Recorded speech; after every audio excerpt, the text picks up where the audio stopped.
Buenas tardes. Agradecemos su presencia en este webinar de Universidad Levet. Está con nosotros el doctor Leonardo Rangel Castilla y el doctor Leonardo Rangel es neurocirujano cerebrovascular y neuroendovascular. Actualmente labora en el Hospital Star Médica y el Hospital Lomas Internacional, ambos en San Luis Potosí. El doctor Lancino es cirujano cerebrovascular en el Hospital Clínica Mayo en Estados Unidos. El día de hoy, en colaboración con Universidad Levet, nos presentan el tema Complicaciones en Flow Diverter, prevención y manejo. Las indicaciones para los asistentes son las siguientes. En la parte superior de su pantalla encontrarán unos iconos. Uno de ellos es un signo de interrogación. Si durante la ponencia tuvieran alguna duda, pueden agregarlas dando clic en el icono mencionado. Si el acceso fue a través de un teléfono celular, en la parte izquierda encontrarán el icono con el signo de interrogación para agregar sus preguntas. Al finalizar la ponencia, los doctores nos darán respuesta a cada una de ellas. We appreciate your assistance in this webinar of Levet Medical. The Dr. Leonardo Rangel and Dr. Giuseppe Lancino are with us today in collaboration with Universidad Levet. They present us the topic, Flow Diverter Complications. The instructions for the audience are, if you have a question, in your screen you can look a question button. If your access was in a mobile, in the left of the screen you can see the question button. Here you can write in, and when the topic ends, the doctors answer all the questions. Welcome to this webinar. Now, I give the floor to Dr. Lancino and Dr. Rangel. Sean bienvenidos. Cedo los micrófonos al Dr. Lancino y al Dr. Rangel. Good afternoon, everybody. Gracias por venir y buenas tardes a todos. El día de hoy vamos a presentar el tema de complicaciones en diversores de flujo y tengo el placer, orgullo de presentar a un gran amigo y maestro mío, Giuseppe Lancino, quien trabajamos juntos en Clínica Mayo por casi 3 años y aprendimos mucho juntos. Thank you everybody for coming and spending the evening with us. So this second webinar will be on complications of flood diversion and how can we prevent and rescue them. I have the pleasure to present and share this webinar with Dr. Giuseppe Lancino, who has been a really good friend and a mentor to me for so many years, and especially the 3 years that I spent with him at Mayo Clinic in Rochester. So I will present some general topics or general discussions on flow diversion complications, and we'll present some cases, and after that we'll have a question session. Las complicaciones en diversor de flujo empiezan cuando no estamos bien preparados.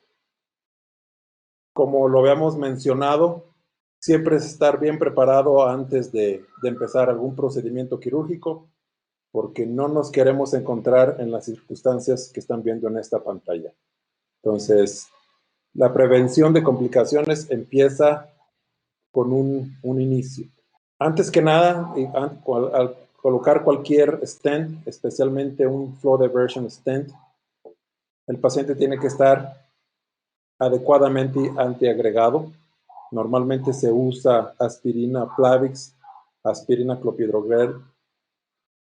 En muchos hospitales se toman las pruebas de función plaquetaria, en algunas otras no, pero idealmente si se cuenta con estos valores laboratorios, yo los recomiendo que se haga. Siempre tratar de tener el mismo protocolo, el mismo acceso siempre, sea con un acceso 6 u 8. Una vez que se tenga esto, no olvidarse de la heparina. A veces nos emocionamos con el caso y estamos discutiendo y no le damos tiempo a la heparina para que llegue a un nivel de ACT de 250. Y esto es muy importante. A lo mejor son pasos que uno dice, ay, ¿cómo se me va a olvidar? Pero créanme, nos ha pasado.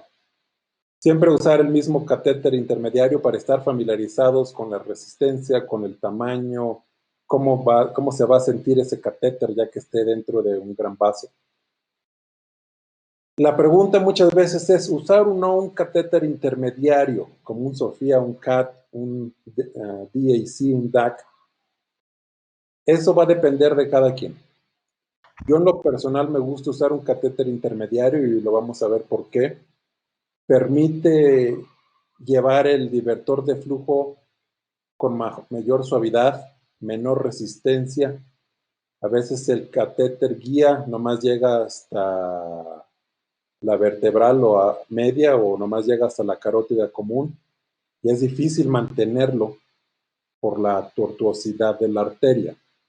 Entonces, de ahí en adelante, un catéter intermedio va a facilitar la navegación de un microcatéter y una microguía. El microcatéter y la microguía, pues obviamente siempre van a ser los mismos, el 0027 y la microguía de su elección. Y el divertor de flujo. Y aquí les pongo el tamaño del divertor de flujo en mayúscula. Es realmente importante contar con el tamaño adecuado.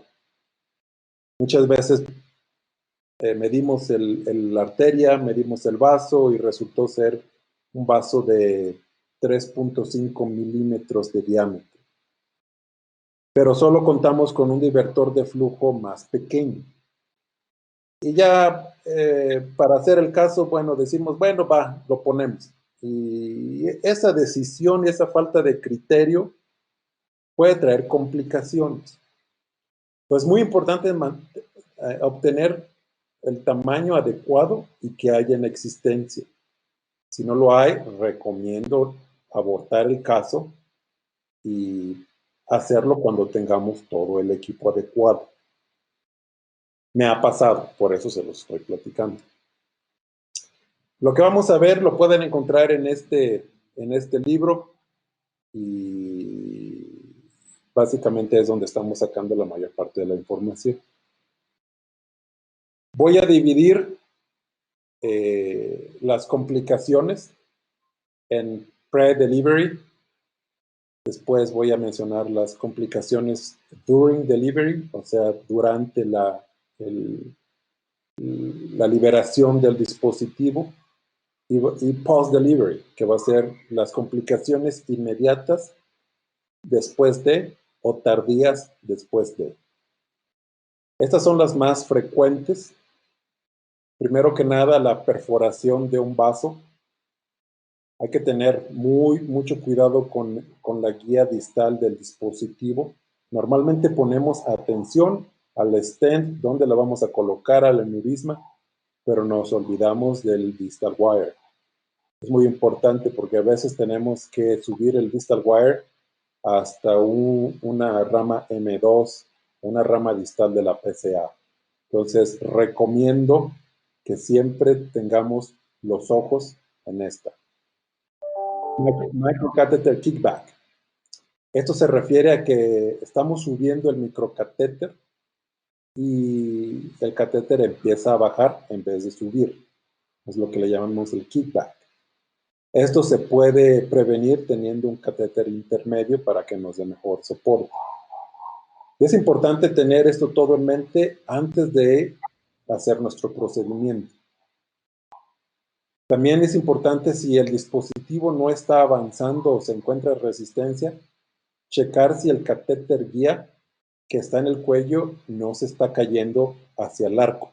Cuando no hay una respuesta 1 a 1, algo está pasando con el catéter guía que está en el arco. Las complicaciones durante el liberamiento. De igual manera, tenemos perforación de vasos. Mantener siempre la vista en el distal wire. Yo lo que hago es, tengo mi ayudante en ciertos puntos, pero principalmente en el distal wire. Microcatheter kickback es algo que también ya mencionamos.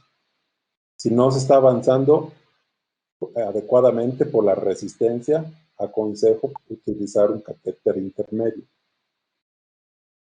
El distal wire, distal device not opening, la parte distal del divertor de flujo a veces no abre.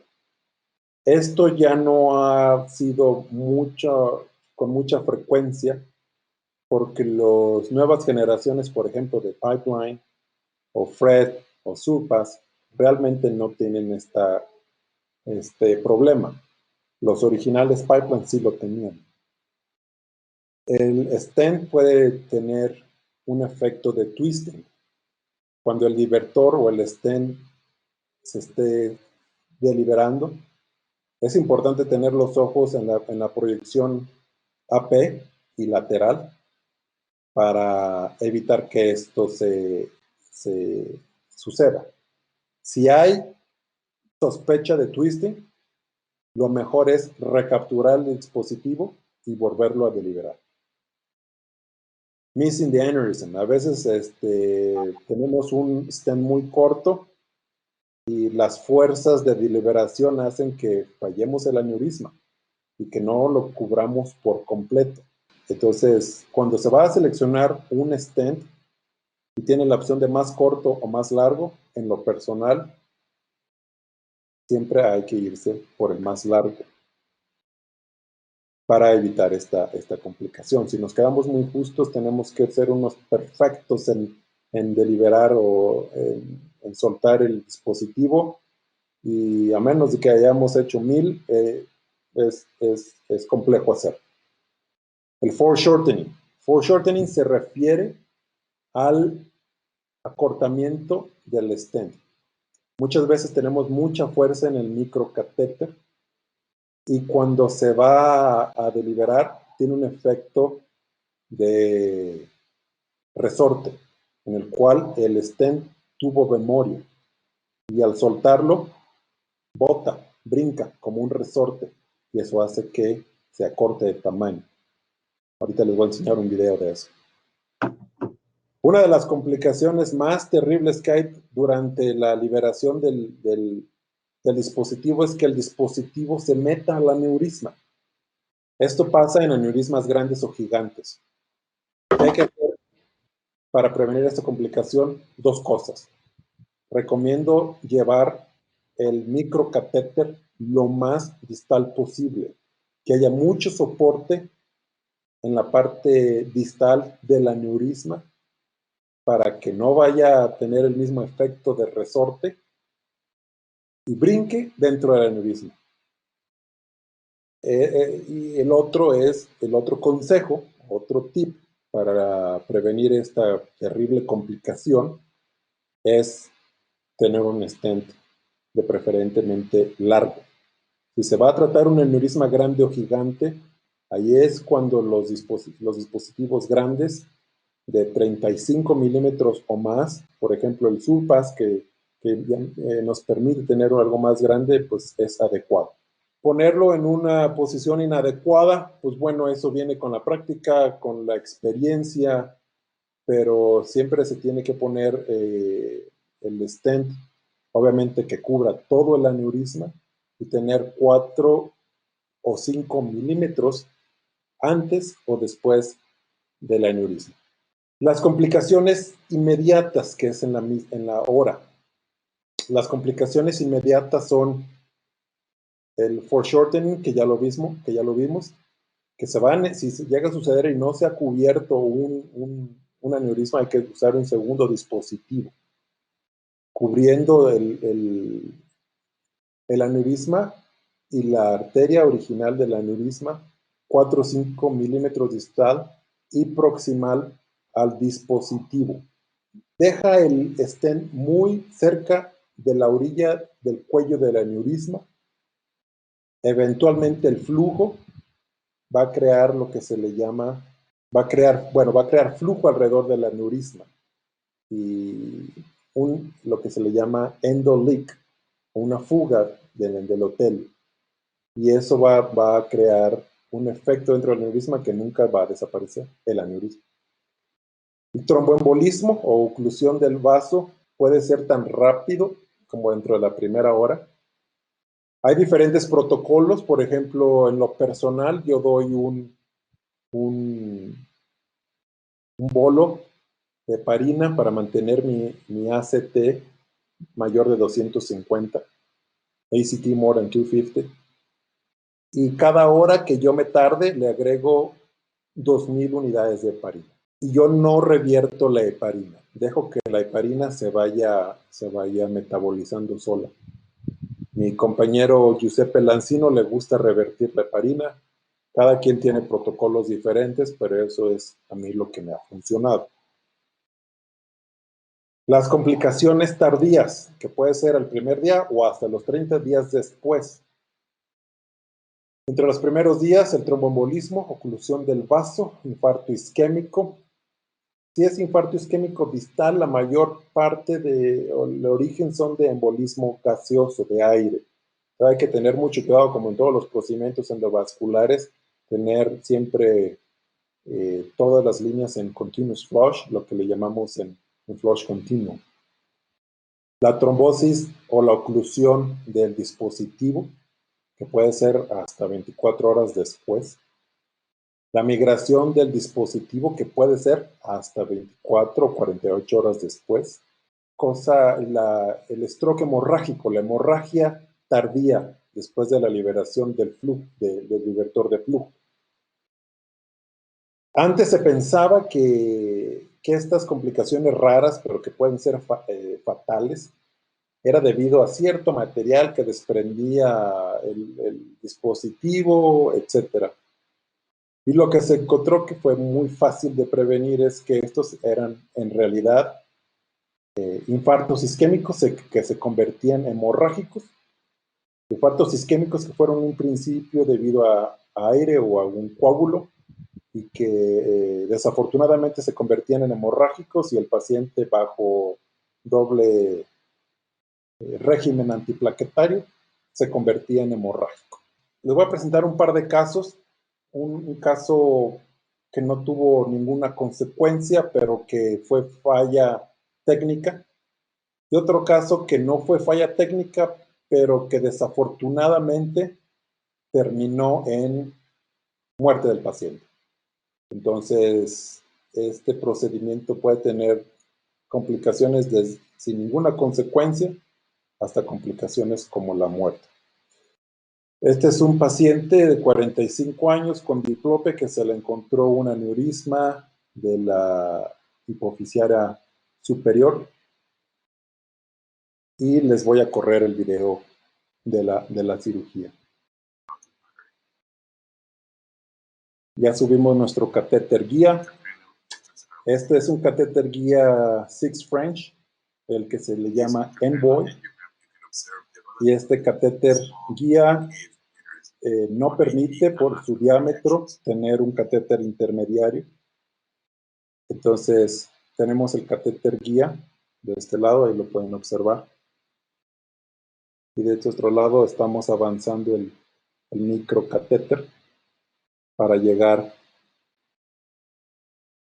la microguía de esa manera, seguido del microcatéter, de una manera estándar y como todos lo sabemos hacer.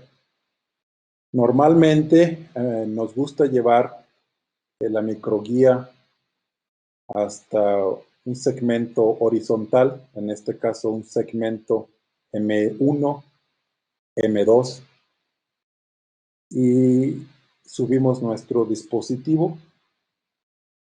Empezamos a soltar el dispositivo, obviamente manteniendo el distal wire en mente, y de aquí a acá empieza el dispositivo. Esto es lo que pensábamos, una colocación de dispositivo fácil y sin complicaciones. Entonces la parte distal del dispositivo ya abrió y lo empezamos a soltar poco a poco. Esta es una vista lateral, la que habíamos visto era una vista AP y ahora tenemos una vista lateral. Vemos el catéter dando la vuelta, soltando el dispositivo en la parte cavernosa de la arteria carótida interna. Una vez que estamos a punto de acabar de soltar el dispositivo, quiero que observen dónde acaba el dispositivo. El dispositivo acaba donde está el cursor del mouse, pero ahí no va a ser donde el stent va a acabar. Desafortunadamente, una vez que hemos soltado el stent se suelta y se acorta. ya se soltó. Y en este momento, cuando avanzamos el microcatéter para retirar nuestro distal wire, el dispositivo de haber estado acá se acortó a esta otra manera.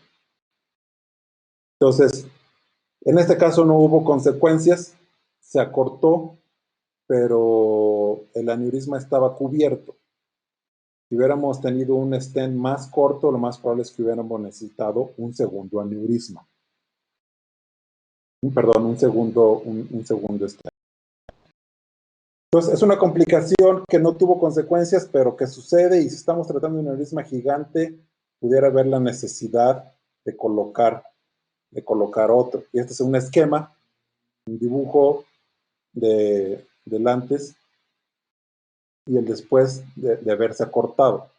Se cubrió el aneurisma, el stent quedó un poco más corto, pero ya no hubo necesidad de un segundo stent, lo cual en este caso no hubo ninguna complicación, pero si no se hubiera cubierto el stent, se hubiera tenido que colocar un segundo stent.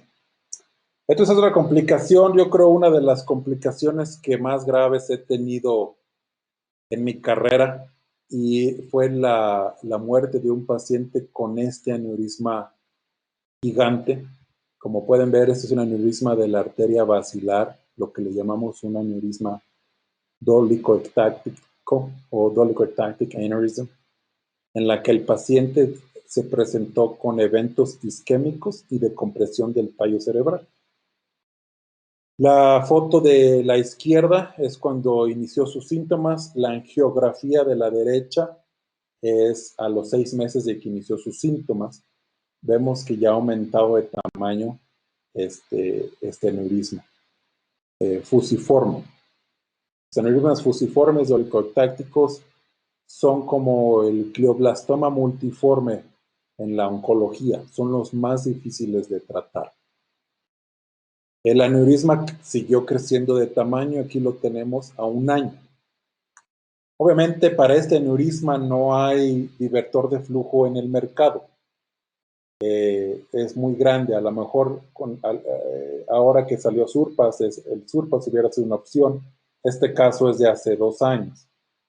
Entonces aquí lo que se hizo es que se pidió un permiso especial a la FDA para mandar a hacer un divertor de flujo especial para este aneurisma. Entonces, les voy a poner el video de la cirugía. Voy a pasar esto que ya lo vieron. Entonces, en este caso tenemos al paciente anestesiado, tenemos un catéter colocado en la arteria vertebral derecha y otro catéter colocado en la arteria vertebral izquierda. Es un acceso múltiple, tenemos la vista AP a la izquierda y la vista lateral a la derecha. Es un caso muy difícil porque primero el microcatéter que iba a llevar el dispositivo, pues no subía, y cada vez que subíamos el stent todo el sistema se caía. Aquí exactamente estamos colocando el catéter, el microcatéter que va a llevar el divertor de flujo en la arteria cerebral posterior derecha. Como yo les mencionaba, entre más distal nos vayamos, más soporte. En esta vista anteroposterior se ve cómo el dispositivo va subiendo, pero no adecuadamente. Pueden ver el catéter proximal que se encuentra en este punto, se cae. Cada que subimos el stent, este catéter se cae. Hay que mantenerlo con una presión positiva. En esta cirugía de doble acceso, normalmente son tres cirujanos los que están involucrados para mantener la presión positiva dentro del aneurisma. Entonces, una vez que ya tenemos eso, finalmente tenemos nuestro catéter intermedio, que en esta ocasión sí lo usamos para tener más soporte. Y aquí va nuestro diversor de flujo. Teníamos un Customized Floyd Divert que fue aprobado por la FDA para este paciente. Entonces, finalmente estamos subiendo el dispositivo que tiene mucho metal, es pesado y va a deformar la arteria cuando lo vayamos subiendo. Entonces, finalmente, con mucha paciencia y con suerte, logramos subir el dispositivo y se nos cayó el sistema, lo volvimos a repetir, ahora usando la cerebral posterior como ancla, por así llamarlo, y finalmente nos permitió subir el stent. Entonces aquí pueden ver en la anteroposterior el stent que se ha estado liberando en la parte de la cerebral posterior. Ahora va a estar cubriendo la basilar y finalmente cubrir todo el aneurisma.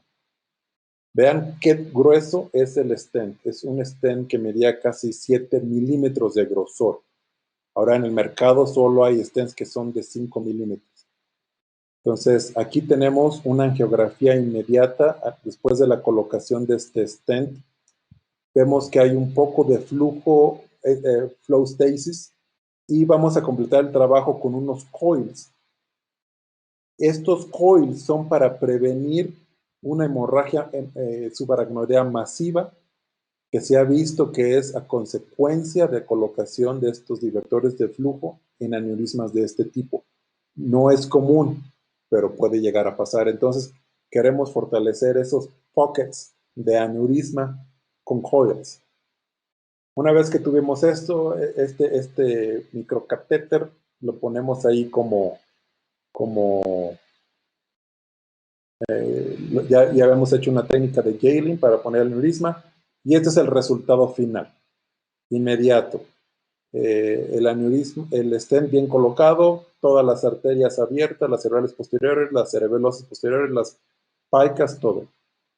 El paciente sube a terapia intensiva, se encuentra después de terapia intensiva a las 7 horas, se encuentra completamente sin respuesta y se trae a la sala de hemodinamia. We bring the patient back to the angio suite y vemos que realmente el divertor de flujo ha remodelado ese aneurisma tan gigante.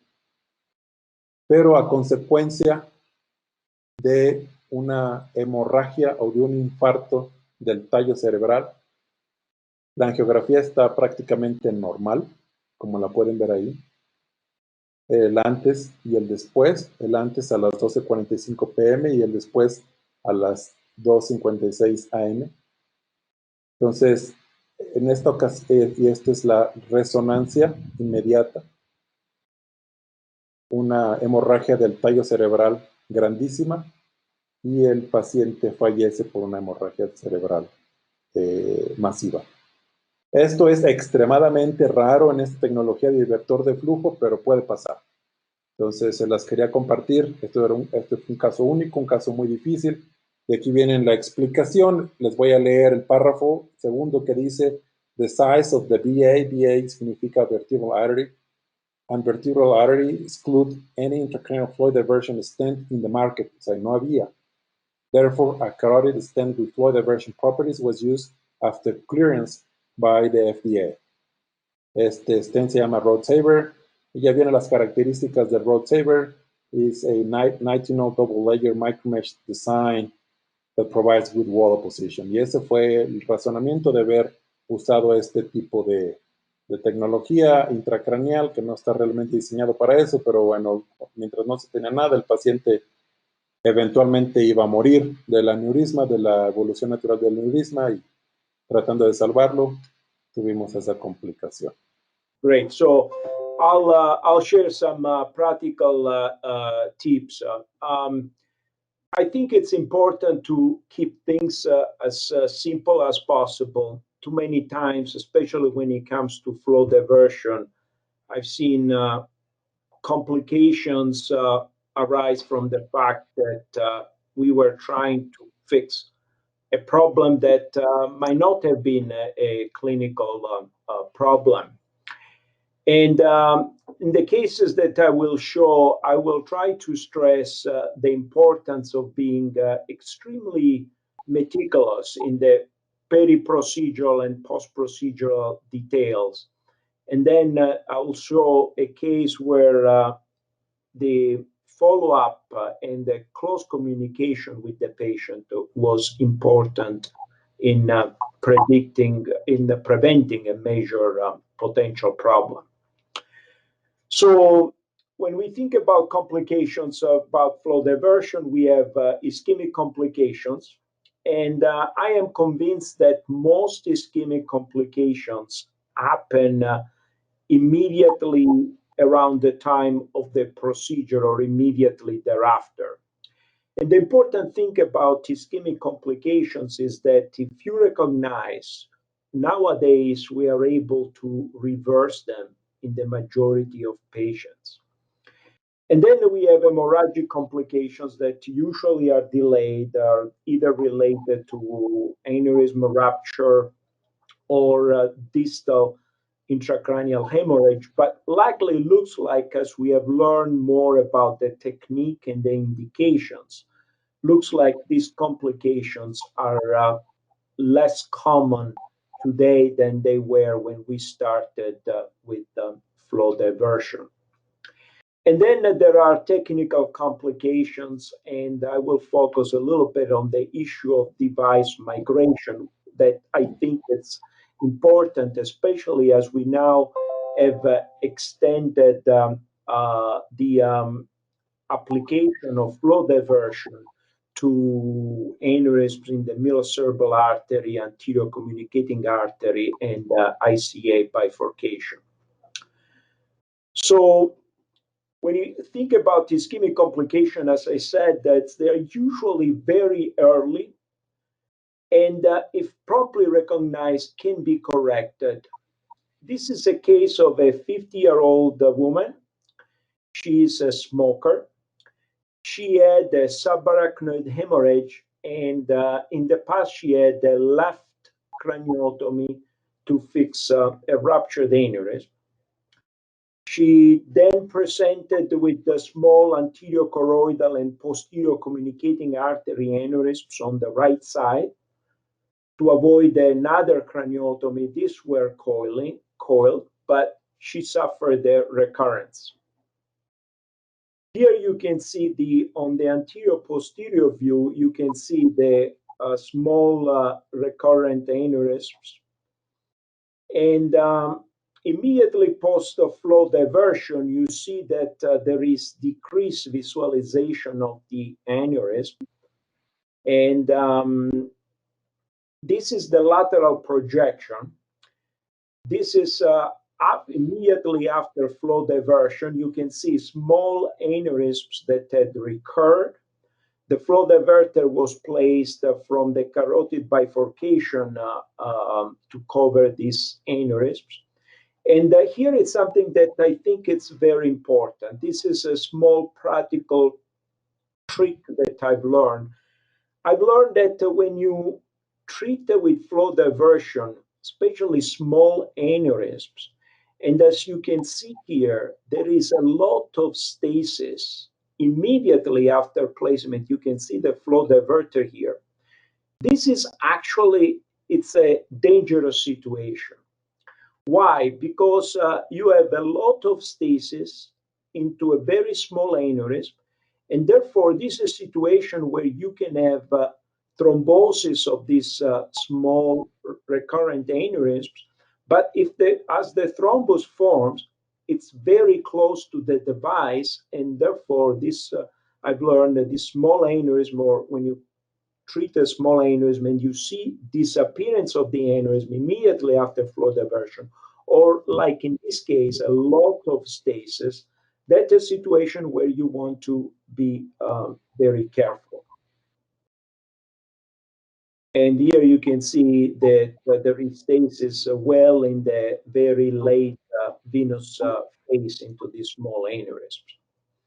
So as I said, that this is what I've learned. It can be a dangerous situation where you have immediate stasis into small aneurysm, and thrombus forms in the small aneurysm, and the thrombus then becomes, it's very close to the flow diverter, and on top of everything, the patient is a smoker. In my experience, smokers seems to have a higher risk of thromboembolic complications immediately after placement of a flow diverter. So what we do, and Dr. Rangel Castilla mentioned about my protocol. So we do, of course, a final AP and lateral angiogram. And I will show you that when we do the angiogram, we look for very subtle signs. I like to reverse the anticoagulation. I like to reverse the heparin. Why? Because I want to mimic in that patient the condition that that patient will be 6-12 hours down the road. There was, I don't want any heparin on board, to see what happens to the patient while it's still on the angiographic table. And then after reversing the heparin, what I do, I repeat the angiogram 10 to 20 minutes later. And with this protocol, we have been pretty much able to, of course, you cannot say completely abolish thromboembolic complications after flow diversion, but the incidence of symptomatic thromboembolic complications has gone significantly down. Why? Because when we do have a thromboembolic complication, we are able to see it and we are able to reverse right away and prevent any problem. So, as I said before, meticulous peri-procedural care is key for success here. So what we do, we don't wait for the actual thrombus to form. In some cases, you can see subtle changes. Look what happens to this patient. This is the immediate post-flow diversion AP.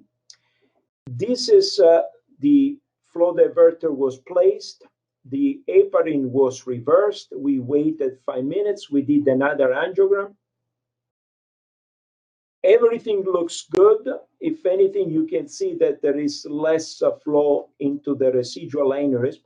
But this is, look what happens here. What happens is that while immediately before we didn't see much washout from the other side, after we had reversed the heparin, we see that there is a washout. Well, this could potentially indicate that there is somehow slower flow. So the first thing you might think is that, well, it's because there might be spasm. But as you can see here, we did not have any spasm in the vessel. So we got a little bit worried. We said, let's wait, let's watch carefully. Did another angiogram, and you can see now that there is a problem there. There is some thrombus that is formed.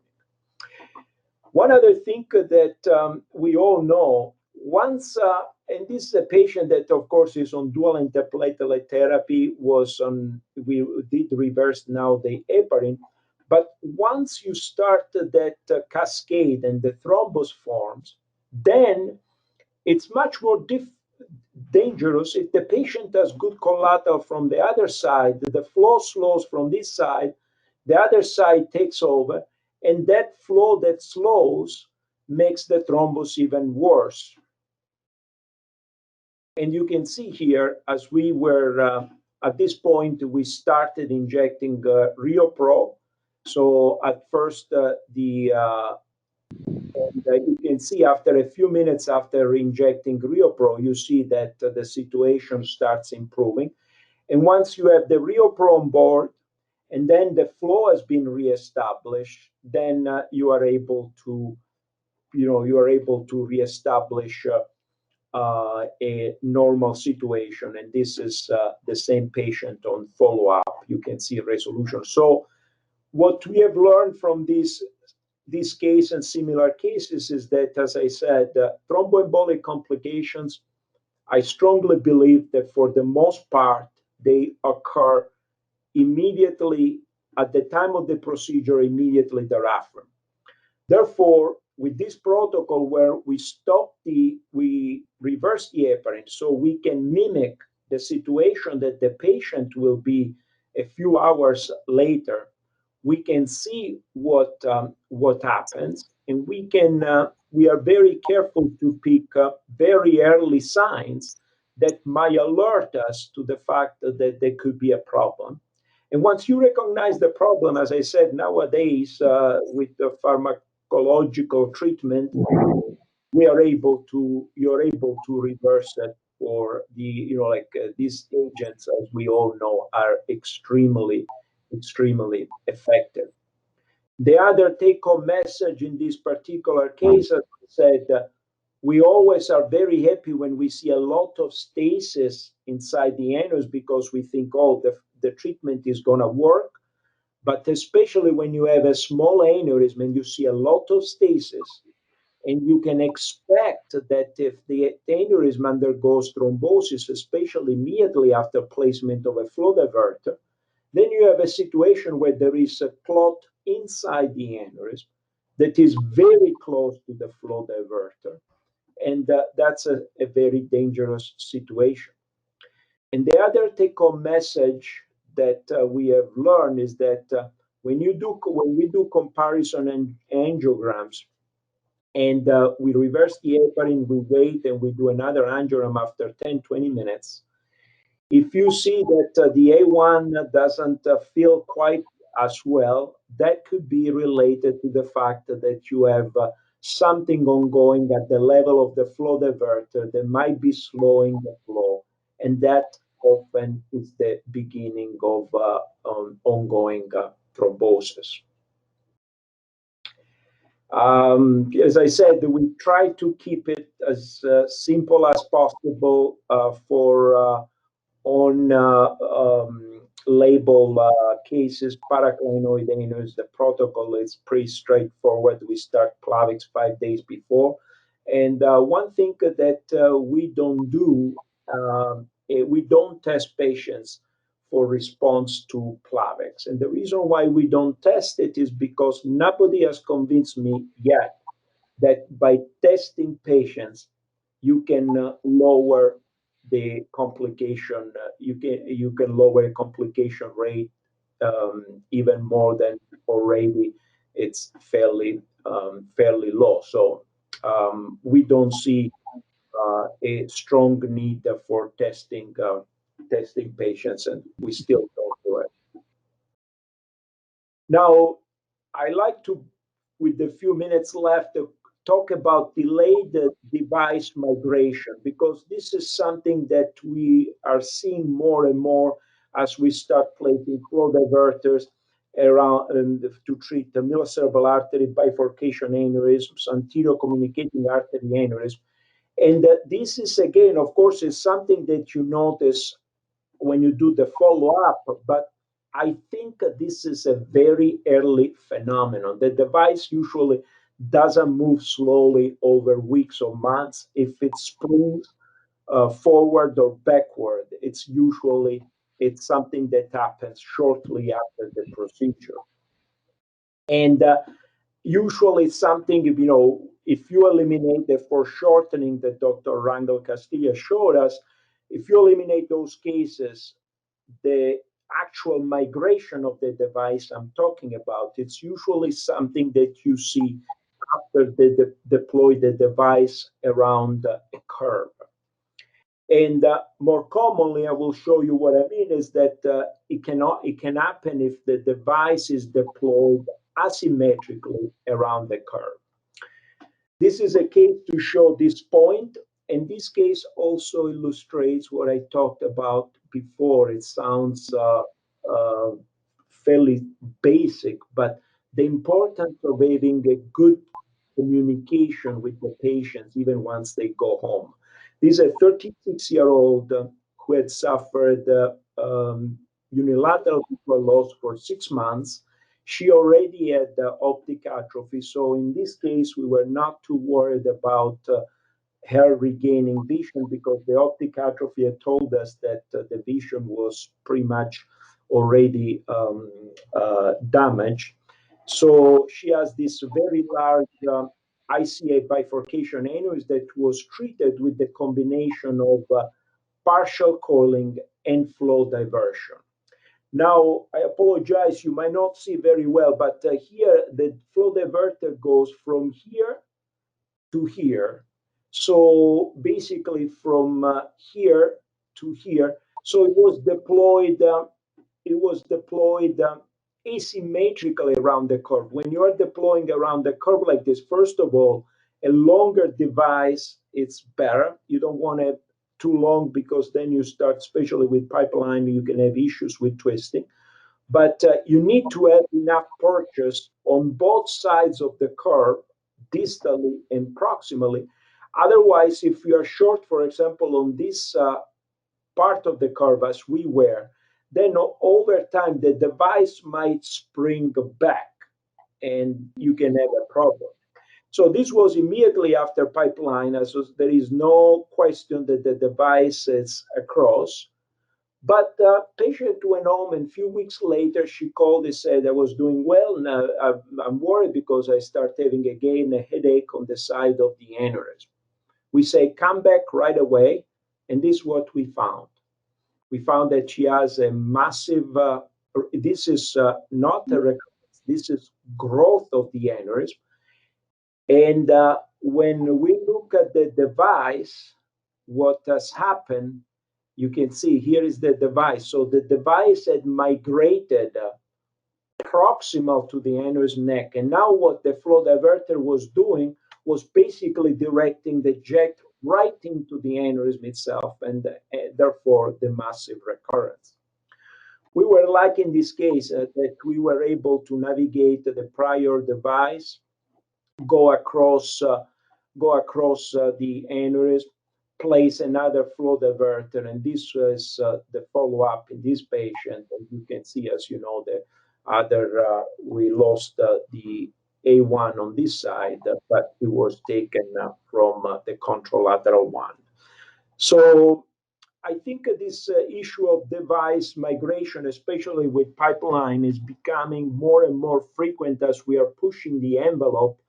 And again, what I've learned, if you don't place the device symmetrically across the curve, then the device, it's like a level, might spring in one direction or the other if it's too short on one side. So what we do in this case is what we have learned. What we do the day after, what we do, we'll do a CT angiogram, and as I said, usually it's a fairly early phenomenon, and if it happens the following day, you'll be able to notice. I will stop here.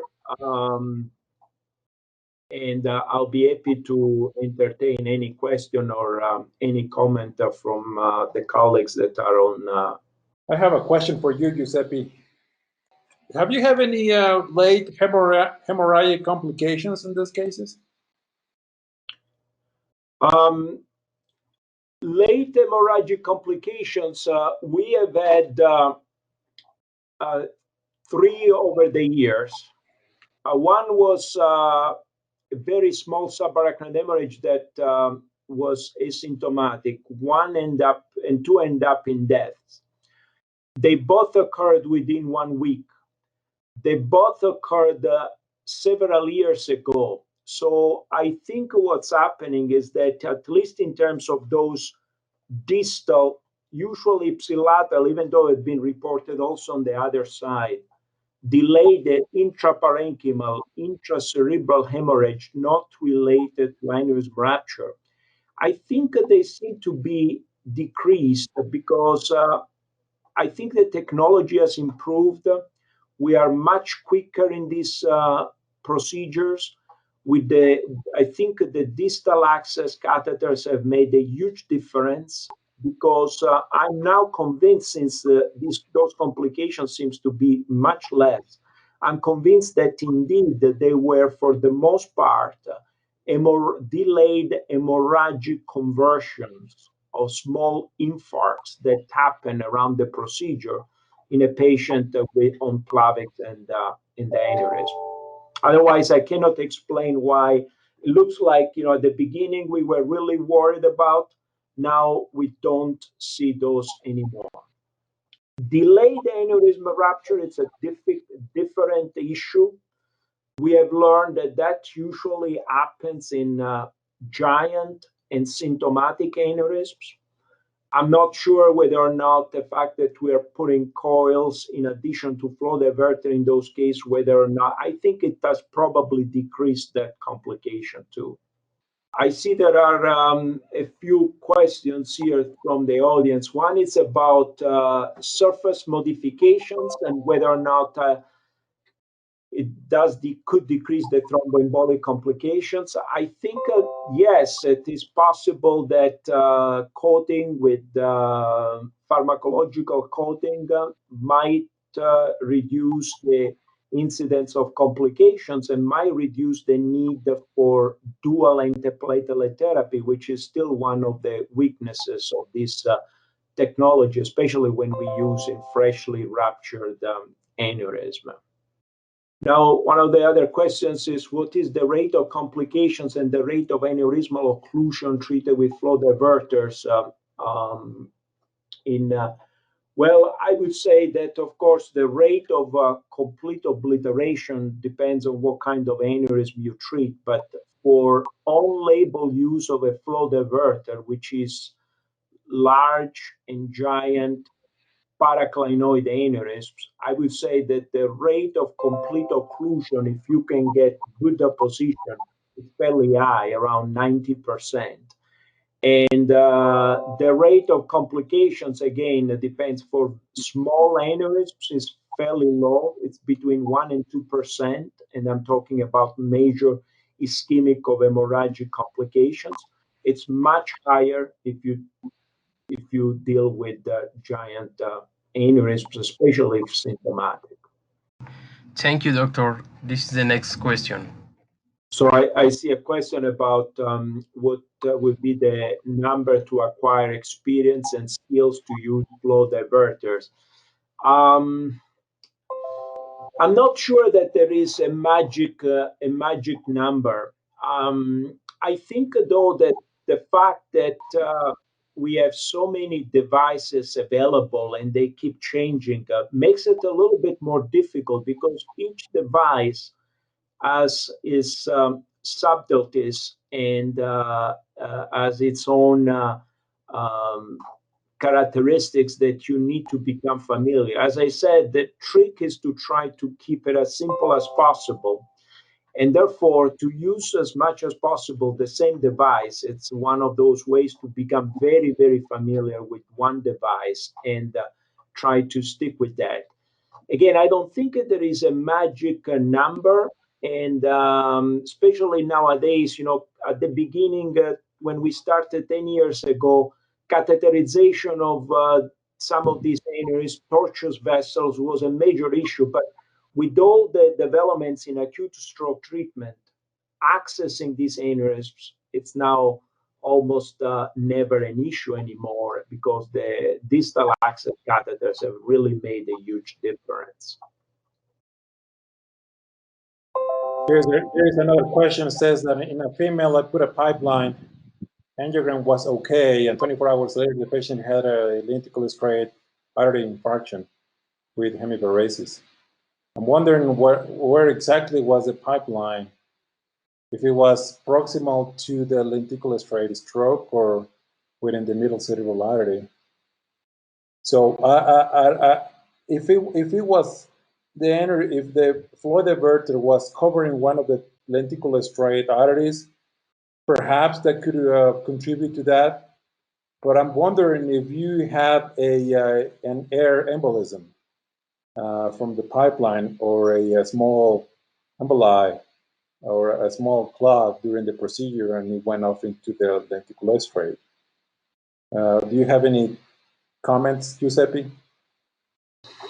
No, again, Complications, unfortunately, do occur. They are not always predictable. So if you cover a perforator, they usually stay open, but They usually stay open. Yeah. Usually it's not always. So there is a question about what criteria do you consider to choose the landing zone, and that's very very good question, because as I said, it's of course you like to have as much as possible proximal and distal coverage of the neck, but especially when you are dealing with the curve and you are treating, for example, like the case of the internal carotid artery bifurcation aneurysm that I showed, you like to be as much as possible symmetric on both sides of the curve, and you like to have enough purchase both distally and proximally. So there are a lot of consideration, and of course you have also to consider. That's the reason why, as I said, it's with all these devices, it's important to get familiar with the few of them and know all, because each device has its own way to behave around the curve, depending on the location of the aneurysm. If it's a PCAM, it's different than a carotid ophthalmic, and also in relation to the tortuosity of the vessel. I have another question from Victor Morales. Hola, Victor. He says, flow diversion in acute aneurysm. I'm assuming an acute rupture aneurysm. What is my recommendation? So if I have no other choice of treatment, whether it's a fusiform aneurysm, whether it's a dissecting aneurysm, and I have no choice other than a flow diversion stent, I think it's very doable, and I have done it. And the way I do it is very similar. Acutely, if the patient has a lot of subarachnoid hemorrhage and hydrocephalus, and even though the patient is okay, let's say a patient is of Glasgow 15, I will not put an EVD or a ventriculostomy. But if the patient has a lot of blood and large ventricles and the GCS of the Glasgow is 12 or less, I will consider put him in a ventriculostomy just to relieve the hydrocephalus. Because what I'm going to do next, I'm going to load the patient with Plavix and aspirin. And I usually load them with 350 and 300 of milligrams of Plavix. So I give that as a boluses. And then I take the patient a few hours later and do the placement of the stent. And now, once I give medication to the patient, I'm a little concerned of doing a procedure. So that's why I decide to do the ventriculostomy first. And give them the same amount of heparin if I was doing a non-rupture aneurysm.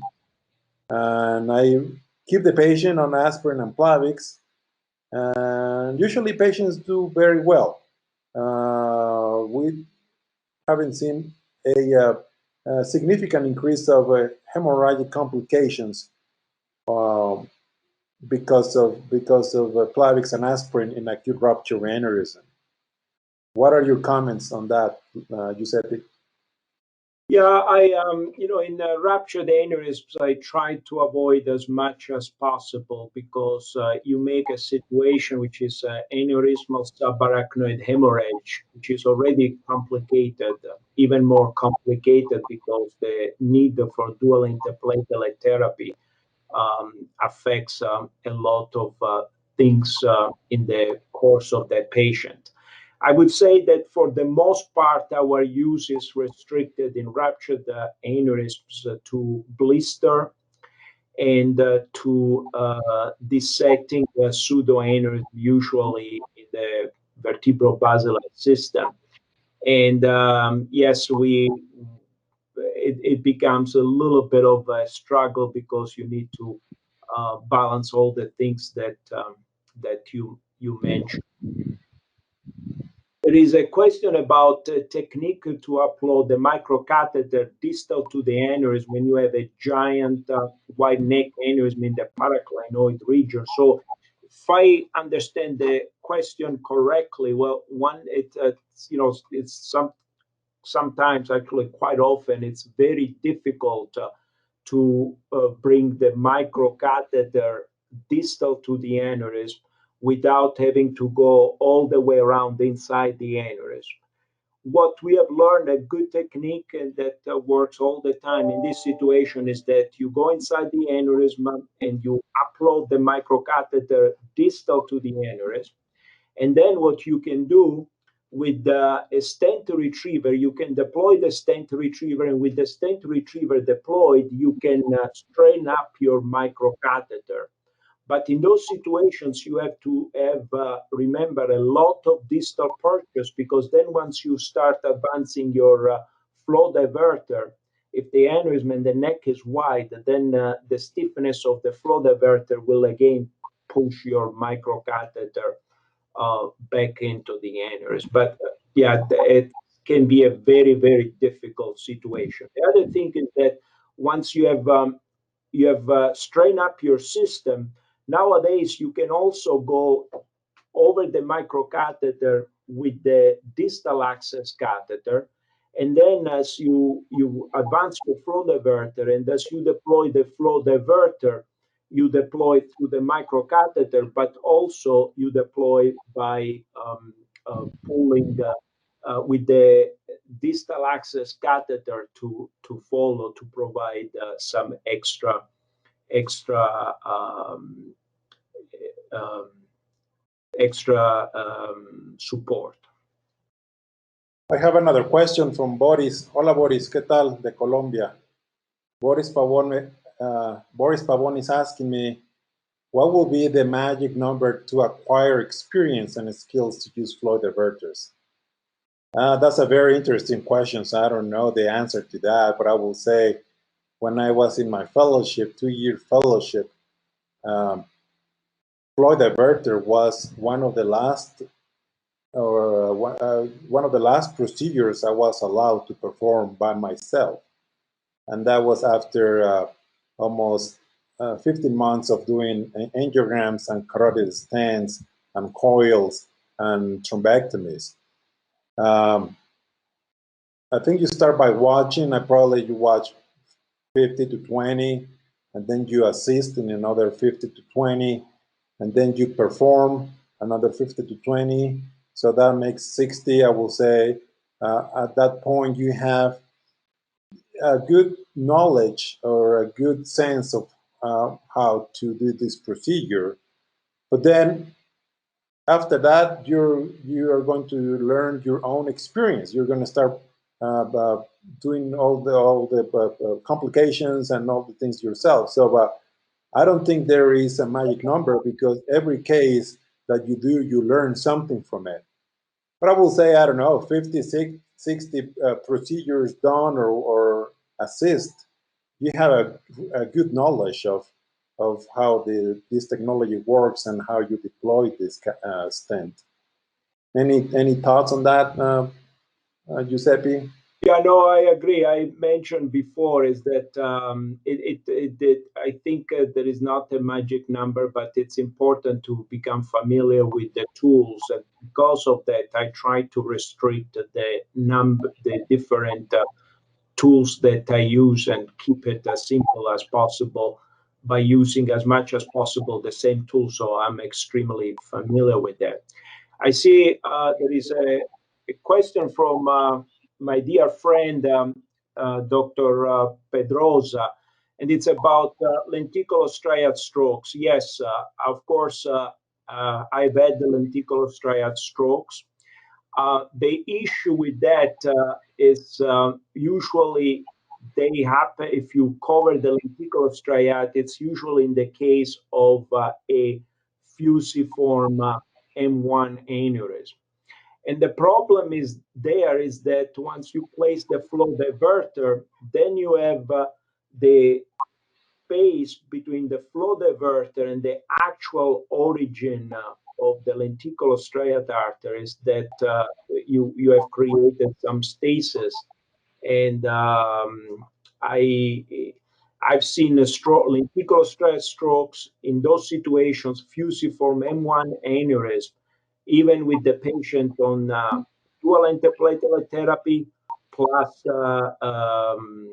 Riopro or Agrestat. So I don't think that there is a good solution for that. There is another question from Luis. Hola Luis, ¿qué tal? He is asking, what tips can you give us in the delivery technique? What images do you take care during the fluoro in the deployment? You want to take that, Giuseppe? Yeah, again, the deployment is it's part of visualization, part feel, and part experience.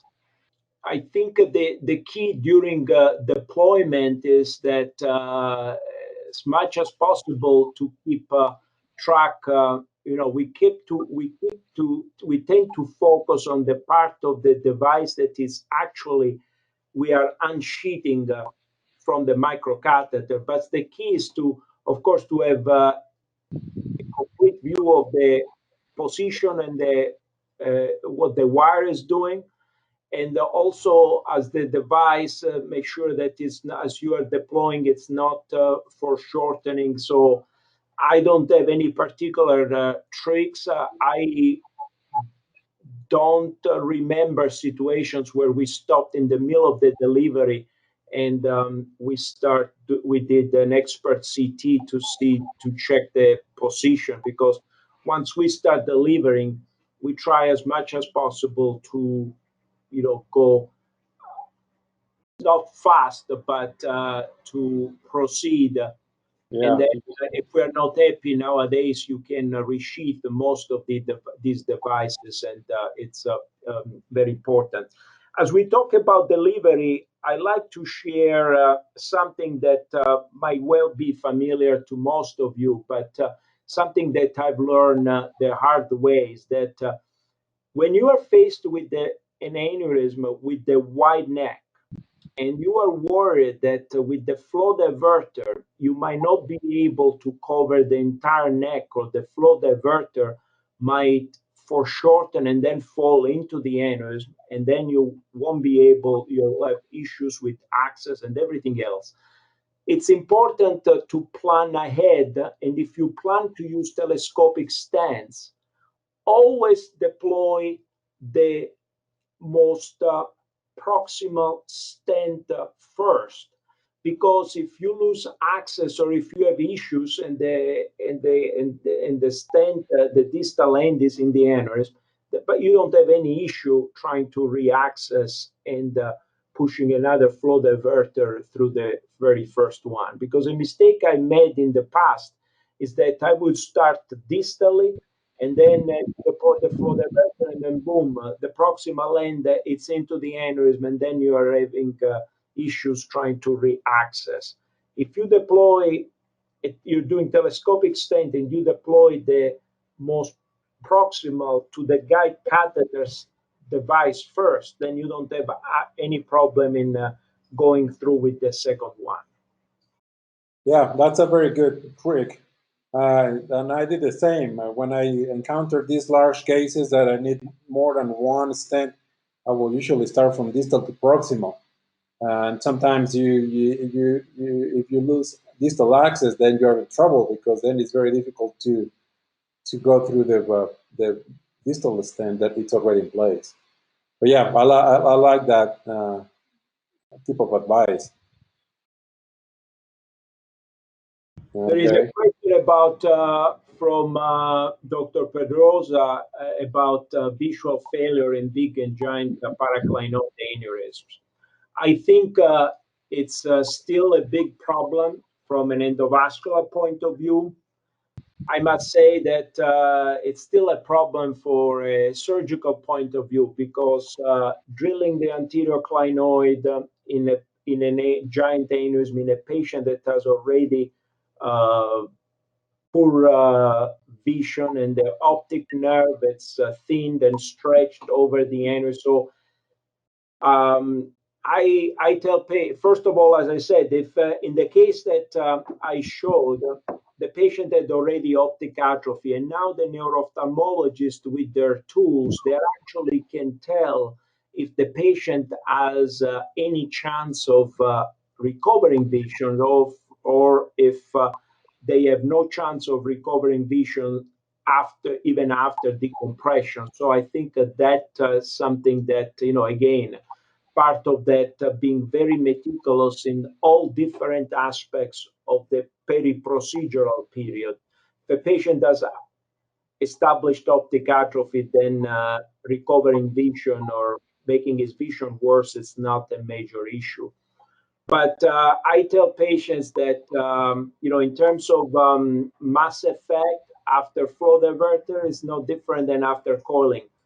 30% might improve, 30% might get worse, 30% will stay the same. And that has been my experience. But I try as much as possible to avoid, of course, endovascular solutions in patients that already have established mass effect.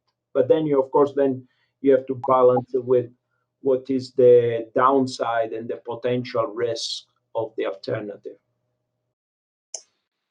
Thank you, Giuseppe. I have another question from Vicente. Hola, Vicente, ¿qué tal?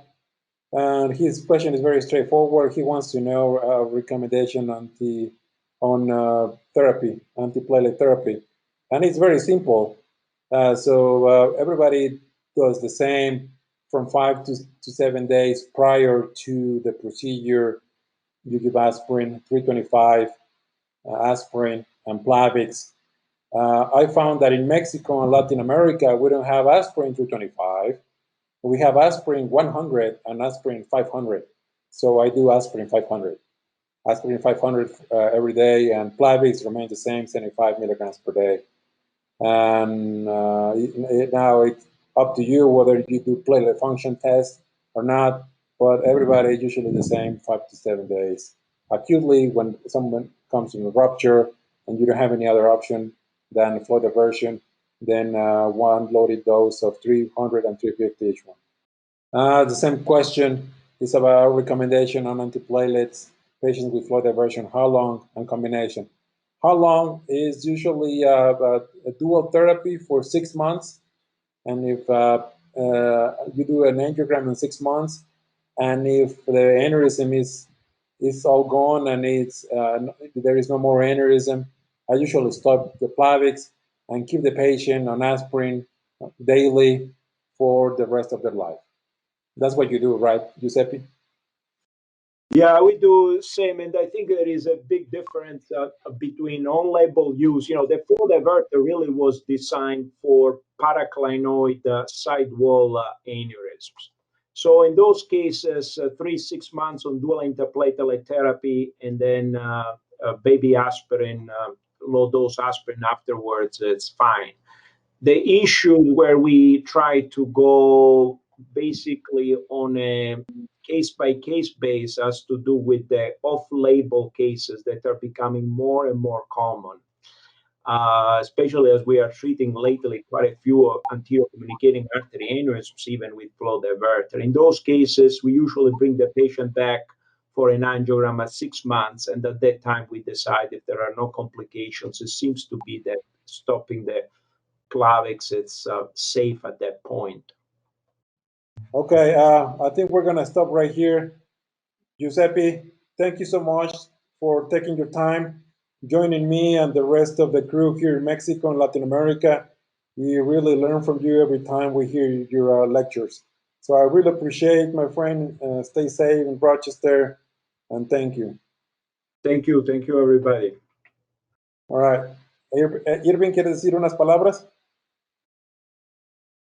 Sí, nuevamente agradecemos su asistencia y damos nuestro reconocimiento y agradecimiento al doctor Leonardo Rangel y al doctor Lancino por su excelente participación.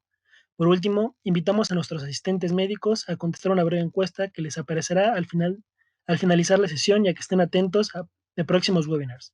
Gracias. Now, we appreciate your assistance in this webinar.